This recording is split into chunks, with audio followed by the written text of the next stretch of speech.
Jessica, welcome to the show. Now, before we got on here, you telling me that you've prepared for hours and hours and hours and had to practice and rehearse to get ready Yes, for this show, right? everything is very scripted. Yes, yes. No, not at Except all. I This is didn't know gonna, your and to questions, all the so, guests prior to going live we'll here, see we what always you talk come up about with. if there's a direction that we wanted to hit, but Uh-oh. honestly, these have always been just free-flowing conversations, right? So we're just Yeah. getting ready. We're gonna have this nice free-flowing conversation on what's going on. But hey, this is simple. You've got a very cool thing that you're doing, and I just wanted to relate that and kind of bring out the questions related to Yeah. real estate along this process as well too. So let's get started, Jessica. Tell the Yeah. listeners just a little bit about Jessica Jones. Yeah, sure. So, I'm a medical practice consultant. People often say to me, "Well, what does that mean?" I'm a one-on-one consultant. I'm not a systems, I'm not like you're going to follow this system. I meet you where you are and help you grow your practice, grow your revenue streams, fix issues in your practice. It's whatever challenges you're facing. I help you in many cases figure out what that is, um, and then we work on overcoming it. And I also help providers move from being in a system that's making them unhappy into their own practice. And, frequently entrepreneurs as well contact me to learn how to start a medical practice and partner with a medical practitioner to do so. So how did you get into medical practice? Are you a medical professional? Are you a physician? Yeah, no. So my background from the early 90s till 2008 was marketing. I was working for a national marketing company, overseeing a region from from New York to Richmond, Virginia. I'm located in Philadelphia. And part of that was working with a lot of political agencies in DC and a lot of pharmaceutical companies in and around the Philadelphia area. In 2008, that company went Chapter 7, and I was very lucky. Immediately, the pharmaceutical companies were still requesting for my help to help them fill difficult clinical studies. And in doing so, even though you're working with the pharmaceutical company, you're working one-on-one with each study site and the study director. And so doctors started referring me to doctors because I got a reputation for helping people overcome challenges and grow. Like, it's not that there's not leads. What is it that's preventing you from enrolling in this study? And so, and then I continuously was helping practices go from struggling to growth.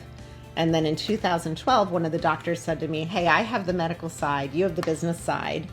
You've done a great job for me with this practice group. Would you join me in my next venture and be my partner?" So then he and I grew a chain of 15 clinics from 2012 to 2015. In most medical education, it is beaten into the provider that you don't think about money, you think about patient care, right? But in the chiropractic space, some of the schools literally focus on being a business owner. So they add that piece to it, and they add wealth building and planning into the curriculum.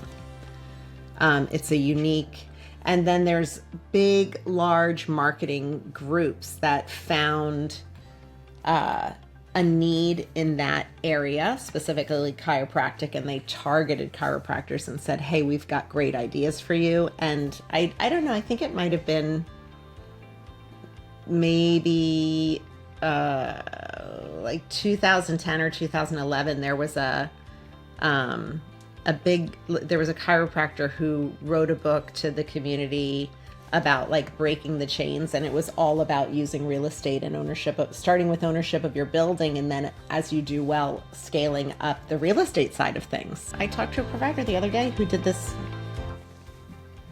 surgical procedure it's not like an easy procedure, and he's like, "I just looked at my reimbursement, I got $527 for that surgery." I mean, it's an insurance. I think that the system's broken in this country, obviously. Insurance runs the world and decides the value of a procedure or a service. And I think in many cases, unfortunately, the providers are the ones that are suffering. And that's why we see these independent practices becoming so much of a need. So I would say back when I started working with providers and helping them, it wasn't the norm. And I would say it's becoming more and more the norm, where physicians are saying, how can I work and make the money I'm worth and not be reliant on the insurance-based system? Just look at mental health in our country. If anything shows how broken insurance and the medical provider relationship is, it's mental health. Mm-hmm. You cannot get good coverage for mental health concerns. Somebody's put into an addiction center. Well, there's a 30-day cap on treatment, but we know it takes longer than 30 days to break addiction. So what do? We put them in a care facility for 30 days. They come out. If they don't overdose from being detoxed right away, because now they're going out and they, fall into old habits, but they go back to where they were and their body can't handle that much. If they don't fall into that trap, they are back in rehab at the soonest that insurance will allow it. Mm-hmm. Why not just look at it and say, okay, we know it takes this long to break addiction. Let's change the insurance system or let's change our insurance regulation to allow for the amount of time that it should take, instead of putting this person into a cyclical, permanent back and forth in and out of rehab. Yeah. Medicare, like everybody thinks, Medicare, take advantage. Every state has free, paid for by Medicare itself, people who have to get certified to know all the Medicare programs and help you choose the right program. I can tell you right now, for example, if you have type 2 diabetes or type 1 diabetes and you're prone to get chronic wounds because of because of the diabetes and the impact on your overall circulation and everything else, there's definitely a better program for you in your state that you should know which one's going to cover your care based on what your conditions are. If you have MS, Parkinson's, chronic, if you have any type of chronic health issues, you want to make sure that you get on the best possible Medicare program for your needs. If you're working with me as a startup, one of the first things we do is a pro forma, and we track all of your startup expenses.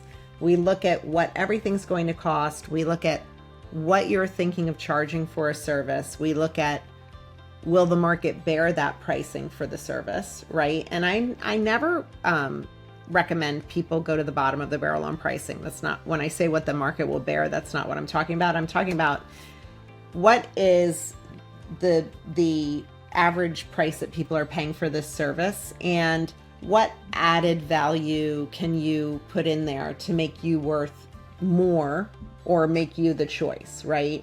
And it can be expertise, it can be it's really, it's as individual as the medical services that are out there as to what you can put in or bring to the table. A lot of times it's as easy as expertise or the amount of time you're going to be spending with a patient, right? Yeah, because that's what, if somebody's looking for this concierge type of medicine, they want to have access to the care they need, and they want to know that they're getting all of those services that you talked about. They don't want to, you talk about reactive, and that is the situation right now in your basic health care. I mean, physicians, by administrative purposes, are often only allowed to bill for one problem in a visit.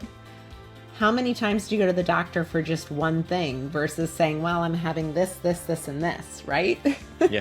As a contractor, it's always while you're here, right? As a contractor, I go to somebody's house, maybe fixing this, and then, while you're here, can you look at this? Yes. Or can you look at this? Exactly. Or you have a number of things going on that really are just one problem, but you've got to talk about multiple problems to get to, this could be the source, right? This could be the diagnosis.